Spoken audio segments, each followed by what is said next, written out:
नमस्कार. आयाच्या नेक्स्ट लेक्चरमध्ये आपलं स्वागत आहे व हे इंडिया आणि भूटान रिलेशनचं पहिलं लेक्चर आहे. बरोबर, इंडिया आणि भूटान फर्स्ट लेक्चर आहे पहा. ओके, तर आता हे जे लेक्चर आहे ते मी यूट्यूबवरती पण अपलोड करत आहे व जे एनरोल केलेले विद्यार्थी आहेत त्यांच्यासाठी पण हे तिथंच पाहू शकता तुम्ही. ओके, त्यानंतर थोडंसं सेल्फ प्रमोशन. ज्या विद्यार्थ्यांना इंटरनॅशनल रिलेशनची बॅच लावायची आहे त्यांनी माझ्याशी नक्कीच संपर्क साधू शकता. त्यानंतर आजच्या लेक्चरला आपण सुरुवात करूयात. तर पहा, सर्वांना माहिती आहे हा आपला प्यारा भारत आहे. हे अशा पद्धतीने आपला प्यारा भारत आहे व अगदीच वरती पहा तुम्ही बिहार, झारखंड, त्याच्यानंतर वेस्ट बेंगॉल येतं व वरती आहे सिक्कीम. सिक्कीमच्या बाजूला हा जो प्रदेश दिसत आहे तो म्हणजेच काय पहा, तो आहे भूटान. ओके, मग आता परीक्षेला अगदी पूर्व परीक्षेला घ्या किंवा कंबाईन परीक्षेला असा प्रश्न विचारला जाऊ शकतो पहा की अरुणाचल प्रदेशला कोणत्या देशाची बाउंड्री आहे, तर नक्कीच भूटानची आहे पहा. किंवा आपण डायरेक्टली भूटानला टार्गेट केल्यानंतर लक्षात येतं पहा बाउंड्री लाईन कोणाकोणाची आहे भूटानला. तर एक आहे चायना, दुसरा आहे पहा दुसरा आहे सिक्कीम, त्याच्यानंतर आहे पहा आसाम, त्यानंतर अरुणाचल प्रदेश, त्याच्यानंतर हे कोणतं आहे अगदीच वेस्ट बेंगॉल. ओके, त्याच्यानंतर हे आहे आसाम. ओके, तर एवढ्या राज्यांची इथं बाउंड्री त्यांना लागलेली आहे. बाकी पहा नेपाळची यांना बाउंड्री लागते का, तर बिलकुल नाही. नेपाळ आणि भूटान बाउंड्री शेअर करत नाही. तिथे आतमध्ये कोण आहे, सिक्कीम आहे. बरोबर. व पहा हे जे भूटान आहे ते कशात बसलेलं आहे, तर अगदीच हिमालया पर्वतरांगामध्ये हा बसलेला आहे भूटान. ओके, त्यामुळे पहा अगदीच भूटानला जर तुम्ही खऱ्या अर्थाने पाहिला तर एकदम ब्युटिफुल नेशन आहे. व जेव्हा कदाचित तुम्हाला नोकरी लागेल, म्हणजे आज न उद्या ज्यावेळेस तुम्ही सक्सेसफुल होता ना, त्यावेळेस म्हणजे माझ्या शिक्षकांनी ज्यावेळेस मी इंटरनॅशनल रिलेशन शिकत होतो पहा पवनीत सिंग सरांकडून, त्यावेळेस त्यांनी पण एक सांगितलेलं होतं की तुम्ही जर पहिली इंटरनॅशनल ट्रिप करायची असेल ना कुठे तुम्हाला, तर पहिल्यांदा ना तुम्ही भूटानला जा. ओके, पहिली इंटरनॅशनल ट्रिप तुमची जी असेल ना ती भूटानला व्हावी असं त्यांनी म्हटलं होतं व तोच वारसा मी तुम्हाला सांगतो आहे. मी अद्याप गेलेलो नाही आहे भूटानला, परंतु ज्या दिवशी मी सक्सेसफुल होईल म्हणजे माझ्यापर्यंत, ओके, मग त्या दिवशी माझी पण पहिली ट्रिप नक्कीच पहा भूटान असेल. व पहा भूटानला जर तुम्ही जात असाल म्हणजे अगदी प्लेनने तुम्ही जाणार आहात, बरोबर आहे. मग नवी दिल्ली म्हणजे हा आपला प्यारा भारत आहे, इथं आहे पहा दिल्ली. मग इथून इथं जायचं आहे आपल्याला भूटानला, बरोबर. थिम्पू ही त्यांची राजधानी आहे. तर ना प्लीज विंडो सीट ह्या लेफ्ट साईडची. ओके, विंडो सीट म्हणजे प्लेनमध्ये ज्यावेळेस बसणार आहात त्यावेळेस लेफ्ट साईडची जी विंडो सीट आहे ना ती घेण्याचा तुम्ही नक्की प्रयत्न करा.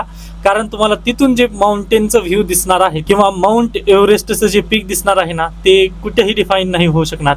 त्यामुळे प्लीज जर शक्य झालं ना तर तुम्ही हे अनुभव नक्की घ्या. Okay, done. थोडंसं अवांतर चर्चा झाली, त्यानंतर आता आपण लेक्चरला सुरुवात करूयात. तर पहा याच्या ज्या नोट्स आहेत ते आपल्या टेलिग्राम चॅनलवरती आपल्या सर्वांना मिळून जातील. डन. तर पहा आता अगदीच भूटानची हिस्ट्री कशी पद्धतीने चालू झाली पहा. तर तुम्हाला माहिती आहे आता चायनाने ना हे जे तिबेट आहे या तिबेटला त्यांनी कॅप्चर केलेलं आहे, बरोबर. आता हे आहे तिबेट, चायनाने हे पुन्हा कॅप्चर केलेलं आहे. मग पहा भूटानची जी हिस्ट्री आहे ना ती अगदीच पूर्ण 4थ्या शतकात म्हणजे गौतम बुद्धांचा उदय त्याच्यानंतर पहा 8व्या शतकामध्ये गुरु पद्म संभव म्हणजे गुरु रिंपोचे. ओके, 8व्या शतकामध्ये पहा तिबेट पासून म्हणजे तिबेटमधून बौद्ध गुरु पद्मसंभव. ओके, पद्मसंभव हे कुठं आले होते, भूटानमध्ये आले होते. पहिल्यांदा यांनी आले होते पहा. ओके, व यांनाच आपण काय म्हणतो, गुरु रिंपोचे. मग पहा गुरु रिंपोचे भूटानमध्ये आले. भूटानमध्ये आल्यानंतर पहा अगदी तिबेटमध्ये कोणतं बौद्धिझम चालू होतं, तर वज्रयान बुद्धिझम चालू होतं. ओके, वज्रयान, बरोबर. आता गौतम बुद्धाचे जे सेक्ट आहेत ना ते प्लीज तुम्ही एकदा लक्षात ठेवा. बॅकवर्ड लिंकेजेस आहेत, परीक्षेला प्रश्न विचारला जाण्याची दाट शक्यता आहे व याच्यापूर्वी पण विचारलेलं आहे, बरोबर. मग गुरु रिंपोचे हे वज्रयान बौद्धाचे होते. मग त्यामुळे त्यांनी काय केले पहा, वज्रयान जे सेक्ट आहे त्या सेक्टचा त्यांनी ना भूटानमध्ये आल्यानंतर प्रचार करायला त्यांनी लागले. ओके, मग प्रचार करत असताना ना त्यांनी काय केलं, तर अगदी पहा तुम्हाला माहिती असेल की बौद्ध धर्मामध्ये ना मेडिटेशनला खूप व्हॅल्यू आहे, बरोबर आहे. मग त्याच पद्धतीने पहा गुरु रिंपोचे जे आहेत ते पण काय केले, तर एक गुहा आहे पारो नावाची पारो गुहा. व पहा इथं एअरपोर्ट पण आहे. तुम्ही अगदीच युट्यूबवरती वगैरे जर पाहिलात ना तर ती खूप ब्युटिफुल व्ह्यू आहे ते प्लीज तुम्ही एकदा पहा. मग पारो गुहामध्ये जाऊन ना त्यांनी मेडिटेशन करायला बसले, बरोबर आहे. मग इथं काय आहे पहा, तर असं म्हटलं जातं की त्यांनी टायगरवर बसून मेडिटेशन केलं होतं. ओके, त्यामुळे या मंदिरला पारो गुहा जी आहे आज पण तिथं अस्तित्वात आहे व त्याला नाव दिलेलं आहे पहा टायगर नेस्ट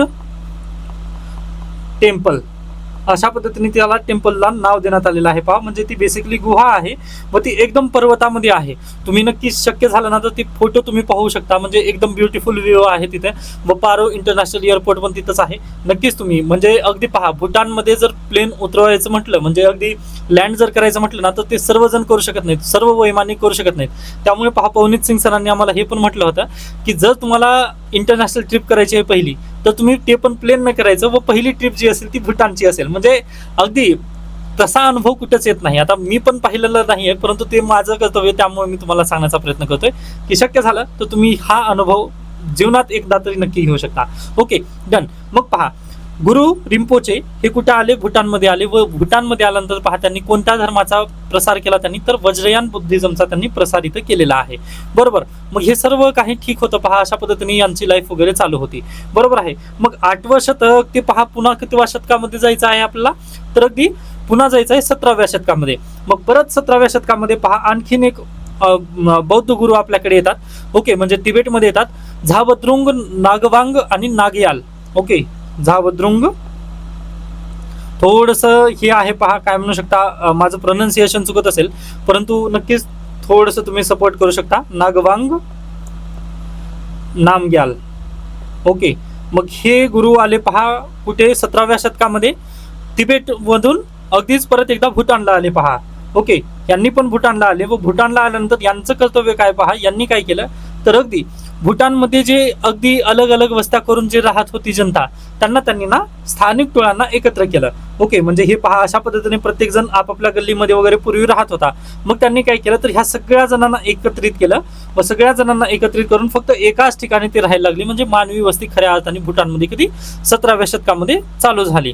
ओके, व हे नामग्याल जे आहे ते धर्मगुरू होते. ओके, बौद्ध धर्मगुरू असं तुम्ही म्हणा. आता जे काही आहे ते बौद्ध धर्मीय तिथं आहेत भूटानमध्ये.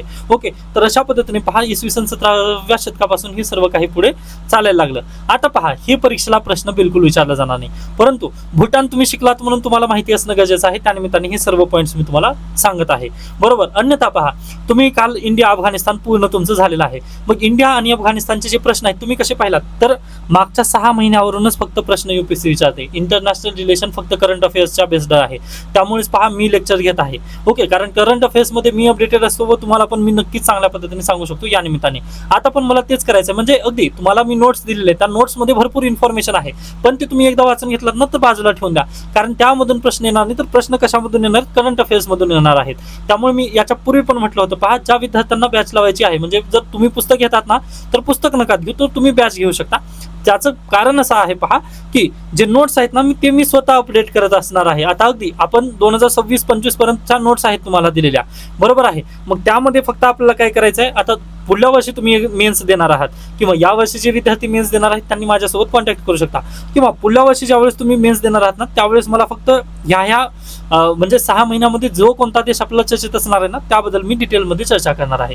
एवढंच आपलं बेसिकली करायचं आहे. सॉरी, म्हणजे थोडंसं तुमचा वेळ घेतोय, परंतु हे खूप महत्त्वाचं आहे. काही विद्यार्थ्यांना माहिती नसतं पहा की आपल्याला नेमकी तयारी कशाची करायची असते. ओके, आता पहा यूपीएससीने ना भूटानबद्दल फक्त 3 प्रश्न विचारले, ते पण 2013, 14 आणि 16 मध्ये. ओके, त्याचं इश्यू काय आहे ते आपण पुन्हा चर्चा करणारच आहोत, परंतु ते जर प्रश्न तुम्हाला पाहिजे असतील तर आपल्या टेलिग्राम चॅनलवरती ते अवेलेबल आहेत. डन. तर पहा 17व्या शतकामध्ये नामग्याल हे जे धर्मगुरू आहेत ते भूटानमध्ये आले व त्यांनी सर्व जे वस्त्या होत्या छोट्या छोट्या त्या वस्त्यांना एकत्रीकरण त्यांनी नामग्याल यांनी केलं. बरोबर आहे. मग पहा अगदी नामग्याल यांना लक्षात आलं की आपण वस्ती करून तर राहत आहोत, परंतु हे जे प्रदेश आहे इथे अटॅक पण होऊ शकतो. बरोबर आहे. दुसरीकडून पहा चायना होता व इकडून इंडिया होतं व ओके इंडिया होतं व त्याच्यानंतर तुम्हाला माहिती आहे मुघल आहेत, त्यानंतर ब्रिटिश आहेत. ह्या सर्वांमुळे ना हा पण जो प्रदेश आहे तो होलाटाईल होता.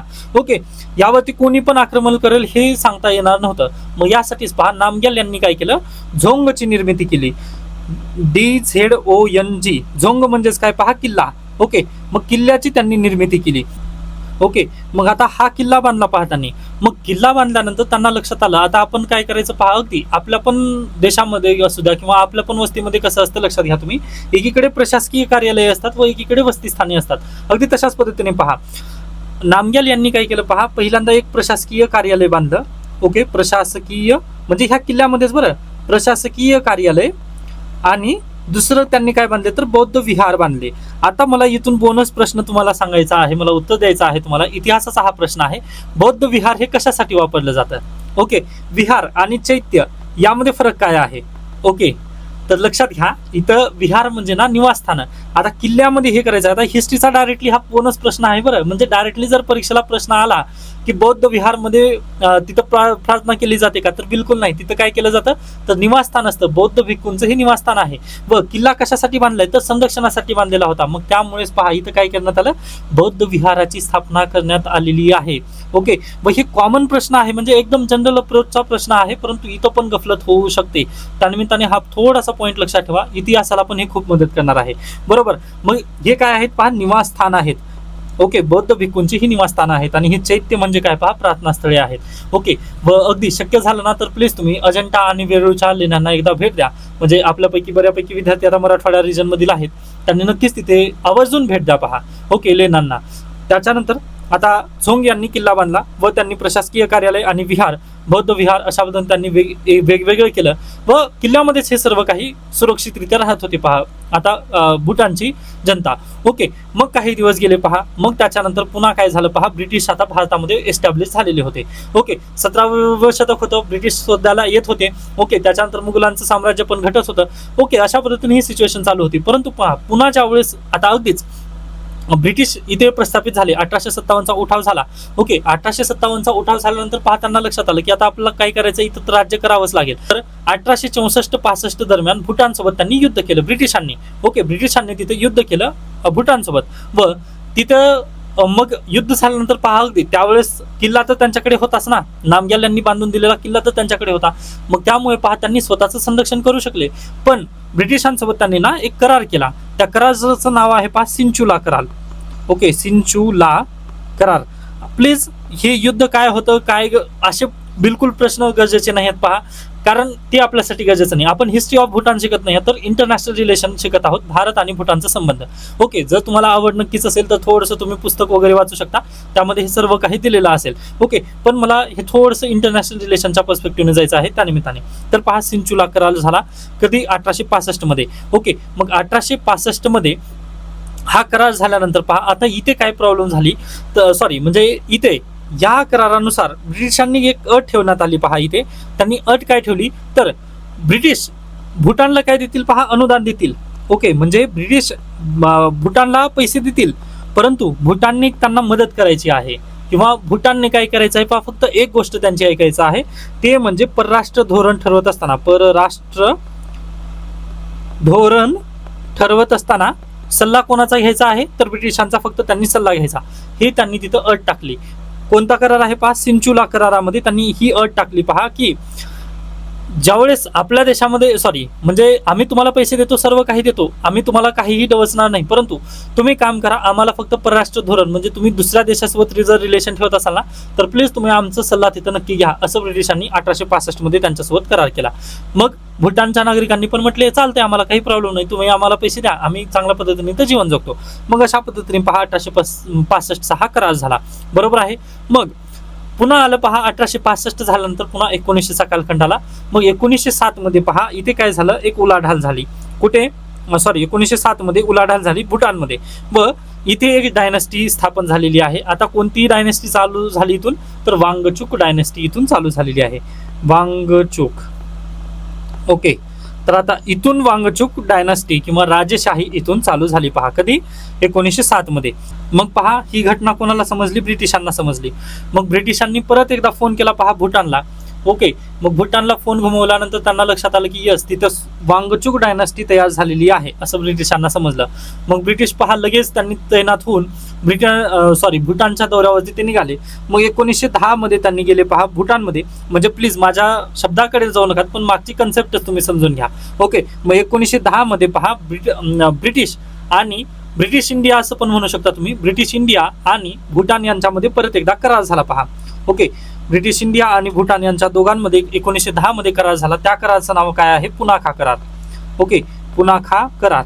मग आता या करारानुसार झालं काय आहे तर ब्रिटिशांनी जे वांगचुक डायनेस्टी आहे त्यांचा स्वीकार यांनी केला. ठीक आहे म्हटले. आता पूर्वी यांनी काय केलं होतं, पैसे देण्याचा ट्राय केलं होतं. ओके, पण आता यांनी म्हटले वांगचुक यांना की बाबा ठीक आहे, आम्ही तुमचं स्वायत्तता जी आहे ना ती मान्य करत आहोत, आम्ही तुमचं स्वातंत्र्य आम्हाला मान्य आहे, आम्हाला काही तुमचं प्रॉब्लेम नाहीये, परंतु पूर्वीची अट तुम्हाला माहिती आहे ना की परराष्ट्र धोरणमध्ये आमचा प्लीज सल्ला घ्या. आता ब्रिटिशांना एवढी भीती का होती, तर अगदीच पहा इथे तेच झालेलं होतं. तुम्ही हा मॅप पाहत आहात ना, तर हे पहा, ज्यावेळेस नेपाळ सोबत त्यांचं युद्ध झालं होतं ना, नेपाळ सोबत पण त्यांनी तीच कंडिशन ठेवली होती. अफगाणिस्तान सोबत त्यांचं युद्ध झालं होतं पहा, अफगाण सोबत पण त्यांचं तीच कंडिशन होती. ओके, म्हणजे जिथं तिथं त्यांची तीच कंडिशन आहे. व हे सगळं करण्यामागचं काम आहे पहा जपानचं. जपानने क्रिमिया वॉरमध्ये रशियाला हरवलं होतं. म्हणजे छोट्याशा राष्ट्राने ते पण बलाढ्य राष्ट्राला हरवलं. त्यामुळे पहा जपानला खूपच म्हणजे हे झालेलं होतं, काय म्हणू शकता त्याला, कॉन्फिडन्स खूप आलेला होता जपानला की क्रिमियामध्ये आम्ही रशियाला हरवलं म्हणून. अगदी असं होऊ नये यासाठी पहा अगदीच भूटानचं जे वर्चस्व आहे किंवा भूटानचं जे स्वातंत्र्य आहे तर ब्रिटिशांनी लगेच त्यांनी मान्य केलेलं आहे 1910 मध्ये. आय होप हा पण पॉईंट तुम्हाला समजला असेल. पुन्हा का करार आता बरोबर आहे. मग इथं पण पहा त्यांनी तोच कंटिन्यू ठेवलेला आहे की परराष्ट्र धोरणामध्ये सल्ला कोणाचा घ्यायचा आहे, तर ब्रिटिश ईस्ट इंडियाचा घ्यायचा आहे. ओके डन, किंवा ब्रिटिश इंडियाचा तो सल्ला घ्यायचा आहे, एवढं समजलेलं असेल. त्याच्यानंतर आपण पुढे जाऊयात. मग पहा 1910 ला हा करार झाला. त्याच्यानंतर पुढे पहा अगदीच भारत देशाचं काय म्हणू शकता स्वातंत्र्य युद्ध चालू झालं. मग स्वातंत्र्य आपलं 1947 मध्ये मिळालं पण. ओके, मग 1947 ला भारत देश स्वतंत्र झाला. मग 47 ला भारत देश स्वतंत्र झाल्यानंतर आता खऱ्या अर्थाने भारत आणि भूटानचे संबंध जे आहेत ते चालू होतील. बरोबर आहे. मग पहिल्यांदाच पहा जवाहरलाल नेहरू, ओके, जवाहरलाल नेहरू आणि भूटानचे जे तत्कालीन राजे आहेत त्यांच्यामध्ये करार झाला. व तो करार म्हणजेच काय पहा, मैत्री करार. ओके, एकच मिनिट, 1949. ओके, भारत आणि भूटान या दोघांमध्ये कोणता करार झाला, मैत्री करार. ओके, मैत्री करार हा कधी झाला पहा 1949 ला. मग आता मैत्री करार झाला ना, मैत्री करारामध्ये त्यांनी काय म्हटलं की अगदी भारत देशाने मान्य केलं की बाबा तुमचं जे सार्वभौमत्व आहे ना त्याचा आम्ही आदर करत आहोत. सार्वभौमत्व, तुमचं जे सार्वभौमत्व आहे ते आम्हाला स्वीकार आहे. बरोबर, जे ब्रिटिशांनी 1910 ला केलं होतं पहा त्याच कंडिशन इथं पण परत आहे 1949 मध्ये. फक्त हे गव्हर्नमेंट ऑफ इंडिया करत आहे. भारत सरकार, पूर्वी ब्रिटिश इंडिया करत होतं, परंतु आता कोण करत आहे, भारत सरकार, गव्हर्नमेंट ऑफ इंडिया. ओके, आपण करत आहोत, स्वतंत्र भारत करत आहे. बरोबर, मग स्वतंत्र भारताने त्यांचं अस्तित्व जे आहे किंवा त्यांचं जे सार्वभौमत्व आहे ना ते त्यांनी मान्य केलं. उलट याच्याही पुढे जाऊन पहा जवाहरलाल नेहरू यांनी त्यांना एक वचन दिलं की बाबा तुम्हाला कधीही रात्री फोन कर, तुम्हाला म्हणजे 24 तास 24/7 तुम्हाला फोन कर, मी तुझ्यासाठी तयार आहेस लष्कर घेऊन माझं. बरोबर आहे. मग अगदी तशाच पद्धतीने पहा भारत देशाने इथं लष्करी सहाय्यता देण्याचं वचन दिलं. ओके, लष्करी ताकद भारत देशाने मग भूटानला तेव्हापासून दिलेलं आहे 1949 पासून. बरोबर आहे. मग लष्करी ताकद आपण भूटानला दिली, पण याच्या बदल्यात तू एकच करायचं. कोणती कंडिशन असेल मग, परत हीच पहा, कोणती, परराष्ट्र धोरण मध्ये आमचा प्लीज तू सल्ला घे. उर्वरित आम्ही तुला जे म्हटलं ते द्यायला तयार आहोत, पण परराष्ट्र धोरणामध्ये तू माझा सल्ला घ्यायचा. भूटानचे राजे म्हटले ठीक आहे, मला हे मान्य आहे, चला करारावर सही करायचं का, तर ठीक आहे. 1949 मध्ये मैत्री करार हा अशा पद्धतीने झालेला आहे. डन.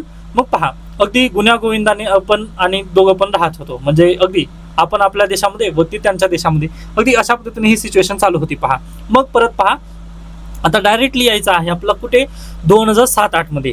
ओके, 2007-8 मध्ये. मग 2007-8 मध्ये आल्यानंतर पहा आपला करार जो आहे तो रिन्यू करायचा टाइम आला. मग करार आपण रिन्यू करताना आता अगदी पहा ना तुम्ही 1949 पासून ते आजपर्यंतची दोस्ती म्हटल्यानंतर अगदी आपला भूटान वतीनं एवढा विश्वास वाढला. त्यांना म्हटलं आपण की बाबा नाही, तुला जे म्हणत होतो ना आपण टर्म्स अँड कंडिशन दिल्या होत्या ना तुझ्या म्हणजे आपण ज्यावेळेस करार करत होतो ना त्यावेळेस 1949 ला आम्हाला पण थोडंसं भीतीमध्ये होतो, परंतु आता तुला ना एकही टर्म्स अँड कंडिशनची गरज नाही, आम्ही तुझ्यासाठी नक्कीच आहोत. 24/7 कधीही तू बोलव, आम्ही तुझ्यासाठी तत्परतेने तयार आहोत. असं म्हणत पहा आता जी परराष्ट्र धोरणाची जी कंडिशन होती ना आपली ही पूर्वीची, ती आपण डिलीट केली. कधी 2007-8 मध्ये. का, तर भूटानवरती आपला एवढा विश्वास आहे ना की बस, म्हणजे अगदी ते चांगल्याच पद्धतीने करतील हे आपलं नक्कीच शाश्वत आहे. पहा व अगदी भूटान आपल्या विश्वासावर ठाम राहिलेला आहे. पहा म्हणजे कधीही तुम्ही पाहू शकता, कधीच नाही म्हणजे असं एकदम पॉझिटिव्हलीच न्यूज आहेत भूटानच्या. ओके, मग आता पहा 2007-8 मध्ये 24/7 आपण त्यांच्यासाठी मदत याच्यापूर्वी पण होती, आता पण राहिली. मग ती तशाच पद्धतीने पहा 10 वर्षानंतर 2017 मध्ये डोकलामचा इश्यू झाला. ओके, आता हे डोकलामचा इश्यू काय आहे ते नेक्स्ट लेक्चरमध्ये आपण हे सर्व पाहणारच आहोत. त्यानंतर मैत्री करार जो आहे तो आणखीन थोड्यासा डीपमध्ये मी सांगणार आहे नेक्स्ट लेक्चरमध्ये. आज फक्त एक आढावा सांगत आहे की भारत आणि भूटानचं रिलेशन कशा पद्धतीने होतं. ओके, मला थोडक्यात हे सांगायचं आहे. आज इंट्रोडक्शनचं लेक्चर आहे, त्यामुळे पहा हे लेक्चर जे आहे ते युट्यूबवरती मी सांगत आहे. बाकी उद्या आपण डीपमध्ये जायचं आहे. आज थोडंसं वरून आपला ढांचा पाहायचा आहे भूटानचं कसं आहे ते. ओके, मग पहा 2017 आलं. 2017 मध्ये ना चायनाने काय केलं पहा, रस्ता बांधायचा प्रयत्न केला. आता हा पहा कुठे आहे, आय थिंक मॅप घेऊन आलेलंच आहे मी. हा, तर तुम्ही पाहू शकता हे डोकलाम प्लेट्यू आहे पहा. इथे भारत देशाचं पण हे आहे, त्यानंतर हे भूटानचं पण आहे आणि पहा हा इथून चायना पण आहे. ओके, हे जे तिन्ही बाजूने जे वेळलेलं आहे ना, इथं त्यांनी रस्ता बांधायचा प्रयत्न केला चायनाने. मग ही खोडी होती. मग लगेच पहा भूटानला आपण एक वचन दिलेलं होतं, बाबा तुला जेव्हा कधी मदत पडेल त्यावेळेस तुम्हाला फक्त एक फोन कॉल करायचं, फोन कॉल की दूरी पे बस हूं मैं. ओके, अशा पद्धतीने पहा भारत देशाला त्यांनी फोन केलं की बाबा माझ्याकडे किंवा इथे माझी जी बाउंड्री लाईन आहे डोकलाम इथे चायना काहीतरी काम करत आहे बघ, प्लीज तू माझ्यासाठी ये. फक्त भूटानने एक फोन कॉल केला की लगेच पहा भारतीय लष्कर तिथं लगेच तयार झालं व 73 दिवस आपण तिथं तैनात दिलेली होती. ओके, व डोकलामचा आय थिंक इश्यू जो आहे ना तो आपण याच्या पूर्वी पण चर्चेला घेतला होता. सिलगोडी कॉरिडॉर त्यावेळेस सांगत होतो पहा मी, चिकन नेक तुम्हाला आठवत असेल. ओके, जरी आठवत नसेल तर काळजी करू नका, ते करंट अफेअर्समध्ये सध्याला चर्चेत आहे, त्यामुळे मी परत एकदा याला चांगल्या पद्धतीने डिटेलमध्ये शिकवणार आहे. मला सांगायचा हाच पॉईंट होता पहा की भूटानला आपण तत्परतेने म्हणजे डोळे झापून विश्वास कोणावर ठेवू शकतो भारत, तर तो म्हणजे पहा भूटान आहे. ओके, म्हणजे अगदी त्याने आजपर्यंत पहा कधीही 1949 असू द्या किंवा म्हणजे ब्रिटिश 1865 मध्ये जो करार झालेला होता आपला ब्रिटिशांसोबत, तेव्हापासून ना त्यांनी कधीच म्हणजे असं हे केलं नाही. आता ते का केलं नाही तसं, तर पहा त्यांनी कोणत्या धर्माला फॉलो करतात, तर बौद्ध धर्म. व तुम्हाला माहिती आहे ब्युटी काय आहे बौद्ध धर्माची, व अगदी जगाला बौद्ध आपणच दिलेला आहे. ओके, व खऱ्या अर्थाने जर पाहिलं तर आपल्याकडेच पेशन्स नाहीत, हे खूप चुकीचं आहे. व अगदीच पहा भूटान एकदम शांतताप्रिय अशा पद्धतीने देश आहे. व तुम्हाला माहिती असेल की इथे जगातील एकमेव असा देश आहे जो निगेटिव्ह कार्बनमध्ये आहे. निगेटिव्ह कार्बन आहे तो देश. ओके, पॉझिटिव्ह तर सोडाच, म्हणजे निगेटिव्ह कार्बन आहे. झिरो कार्बन एमिशन त्यांना करण्याची गरज नाही आहे. निगेटिव्ह कार्बन एमिशन आहे तिथं. ओके, म्हणजे तुम्ही पाहू शकता. त्यामुळेच पवनीत सिंग सरांनी म्हटले होते जर तुम्हाला पहिली ट्रिप कुठं काढायची असेल, इंटरनॅशनल ट्रिप पहिली, तर प्लीज तुम्ही भूटानला काढा. व पंतप्रधान नरेंद्र मोदी 2014ला सत्तेत आल्यानंतर पहिली ट्रिप त्यांनी कुठं काढली होती, भूटान. ओके, त्यामुळे पहा शक्य झालं तर तुम्हाला पण हेच करायचं आहे. पहिली इंटरनॅशनल ट्रिप ही भूटान असेल तुमची.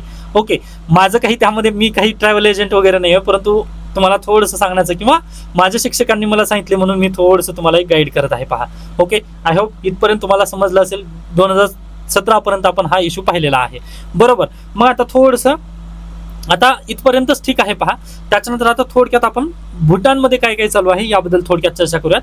व पहा जसं आपण अफगाणिस्तानमध्ये पाहिलंय, तिथील हॉस्पिटल, तिथील संसद, त्याच्यानंतर तिथील धरणं, हे जे भारत देशाने बांधून दिलं ना, अगदी तशाच पद्धतीने भारत देश पण तिथं इन्व्हेस्टमेंट करत आहे.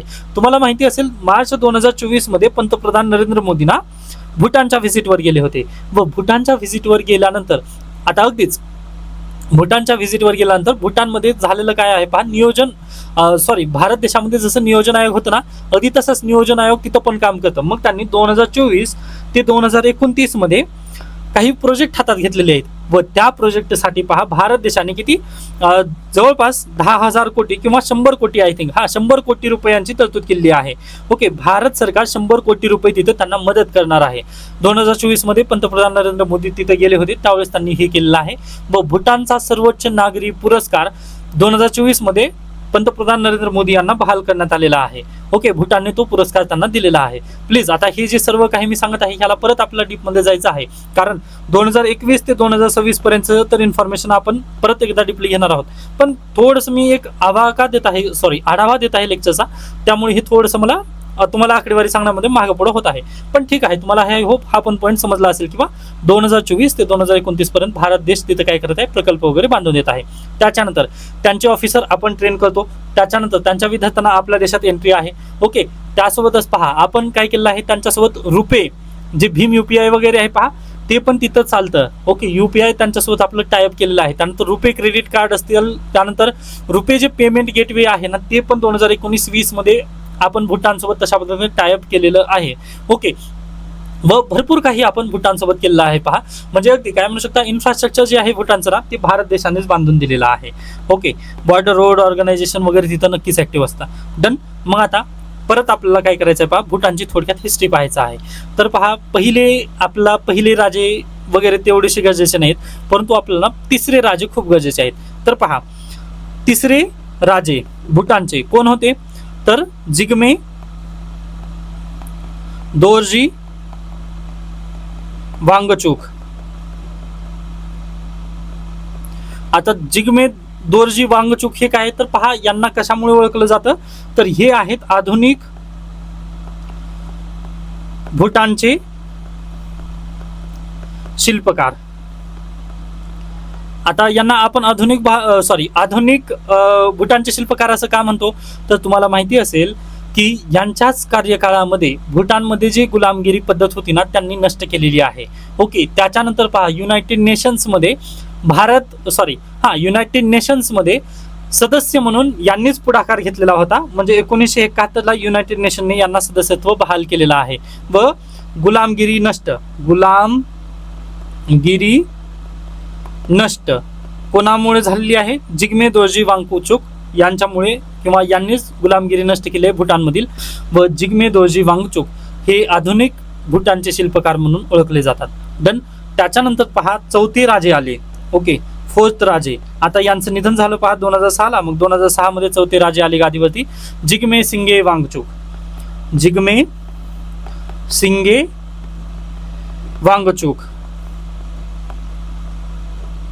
आता जिग्मे सिंगे वांगचुक आल्यानंतर पहा, त्यांनी सत्तेत आल्यानंतर ना त्यांनी एक खूप महत्वाचा डिसिजन घेतला पहा. त्यांनी स्वतःहून राजेशाही सोडून दिली. व त्यांनी पहा 2008 मध्ये ना लिखित राज्यघटना लिहिली. राज्यघटना जसं ब्रिटनमध्ये मोनार्की आहे पहा, कॉन्स्टिट्युशनल मोनार्की, अगदी तशा पद्धतीची मोनार्की आज घडीला भूटानमध्ये आहे. म्हणजे एवढा ब्युटिफुल नेशन आहे ना, म्हणजे एकदम शांतताप्रिय नेशन आहे. व यांच्याच काळामध्ये पहा GNH ग्रॉस नॅशनल हॅपीनेस हे यांनी चालू केलेलं आहे, GNH. ओके, व हे पहिलं कंट्री आहे. व तुम्हाला माहिती आहे हॅपीनेस मध्ये कोण पहिला असेल तर भूटानच पहिला असणार आहे. ओके, हॅपीनेस इंडेक्स मध्ये. तर अगदी GNH म्हणजे ग्रॉस नेशन हॅपीनेस अशा पद्धतीने यांच्याच मार्फत हे पुढे उदयास आलेला आहे. कारण पहा GNP म्हणजे अगदी आर्थिकरित्या जर तुम्ही पाहिला तर आर्थिकरित्या प्रत्येकाचा विकास होत नाही ना. ओके, मी दरवेळेस एक उदाहरण घेतो पहा, 50 विद्यार्थी एका क्लासमध्ये आहेत व 47 विद्यार्थ्यांचं वजन एकदम कमी आहे, पण 3 विद्यार्थ्यांचं वजन एकदम 100 किलो आहे. तर तिथं आपल्या लक्षात येणार नाही की कुपोषण किती आहे. परंतु प्रत्येकाचं जर तुम्ही अगदी GNH जर काढलात, किंवा प्रत्येक जण खुश आहे का नाही हे जर काढलात ना, तर ते देश किती हॅपी आहे हे लगेच समजतं. मग त्याच बेसिसवर पहा त्यांनी जिग्मे सिंगे वांगचुक यांनी काय केलंय, GNH ची स्थापना केली, किंवा म्हणजे ग्रॉस नॅशनल हॅपीनेस अशा पद्धतीने त्यांनी जे इंडेक्स आहे ते त्यांनी उदयास आणलेला आहे. व भूटान हे त्याचा प्रणेता आहे. हा पॉईंट प्लीज तुम्ही लक्षात ठेवा. व पहिल्यांदा पहा 2008 मध्ये यांनी राज्यघटना आणली व यावरच आधारित पहा त्यांनी काय आहेत. आता हा देश कसा आहे, कॉन्स्टिट्युशनल मोनार्की या देशामध्ये आहे. ओके, मोनार्की म्हणजे राजेशाही आहे, परंतु कशी कॉन्स्टिट्युशनल आहे. म्हणजे इथे इलेक्शन होतात का, तर बिलकुल यस. इथे इलेक्शन होतात म्हणजे लोकशाही आहे का, तर बिलकुल यस. ओके, फक्त मोनार्की तिथं आहे. ब्रिटनमध्ये पण राजा राणी आहेत ना, अगदी तशाच पद्धतीने पहा इथं पण राजे राणी आहेत, परंतु कॉन्स्टिट्यूशन पण तिथं नक्कीच अस्तित्वात आहे. मग त्यालाच धरून पहा 2008 मध्ये पहिल्यांदा इलेक्शन झाले. ओके, पहिल्यांदा घटना पण अस्तित्वात आली व पहिल्यांदा इथं काय झाले पहा, इलेक्शन पण यांच्याच कालावधीमध्ये झालेले आहेत, Jigme Singye Wangchuck. Okay, I hope हा पण पॉईंट तुम्हाला अगदी योग्यरित्या समजलेला असेल. त्यानंतर पहा, आता हे झालं भूटानची थोडक्यात आपण हिस्ट्री पण पाहिली, म्हणजे पहिले राजापासून ते आता अगदी चौथ्या राजापर्यंत पण आपण पाहिलेलं आहे. त्याच्यानंतर ना थोडेसे काही प्रोजेक्ट आहेत. ओके, जसं पहिलं प्रोजेक्ट आहे पहा, हे नोट्स मध्ये पण दिलेलं आहे, मांगदेचू प्रकल्प, मांगदेचू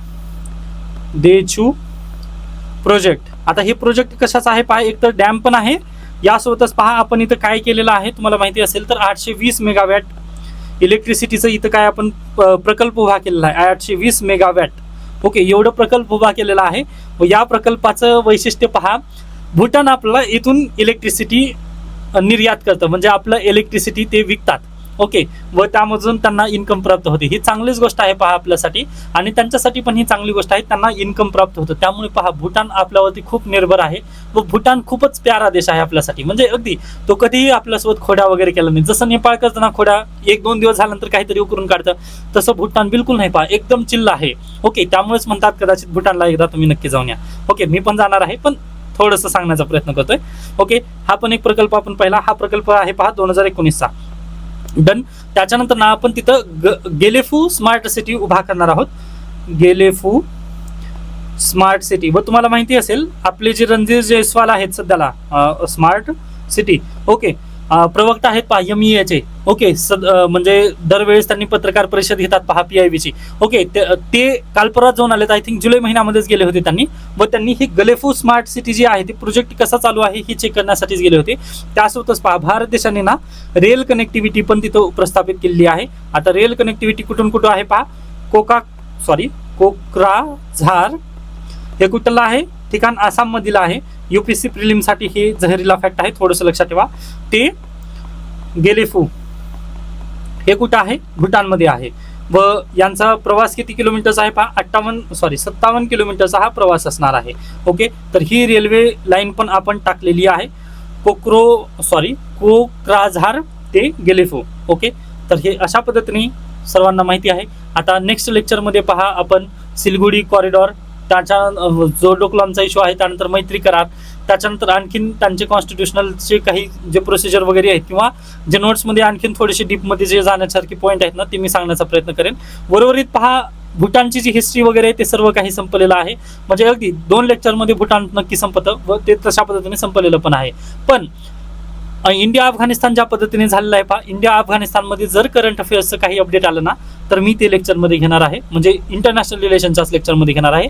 व भूटानबद्दल पण काही आता उद्या चालून जर भूटानमध्ये काही आलं ना इश्यू तर आपल्याला ते नक्कीच अभ्यास करायचा आहे. कारण UPSC आणि MPSC मुख्य परीक्षेला जे प्रश्न तुम्हाला येणार आहेत ते करंट अफेअर्स मागच्या 6 महिन्याच्या बेस्डच प्रश्न विचारले जाणार आहेत.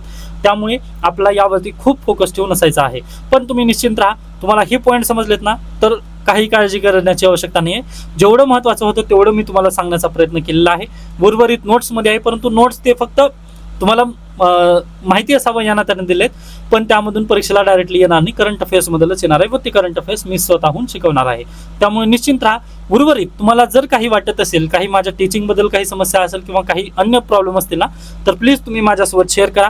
व उर्वरित जे इंटरनॅशनल रिलेशनचे विद्यार्थी आहेत ना त्यांना अगदीच आन्सर रायटिंग प्रोग्राम फ्री आहे, जे की इंटरनॅशनल रिलेशनसाठीचा आहे पहा. तर त्यामुळे नक्कीच ज्या विद्यार्थ्यांनी इंटरनॅशनल रिलेशनमध्ये एनरोल करायचं आहे त्यांनी संपर्क साधू इच्छिता. त्यासोबतच आन्सर रायटिंग प्रोग्राम पण ओपन आहे.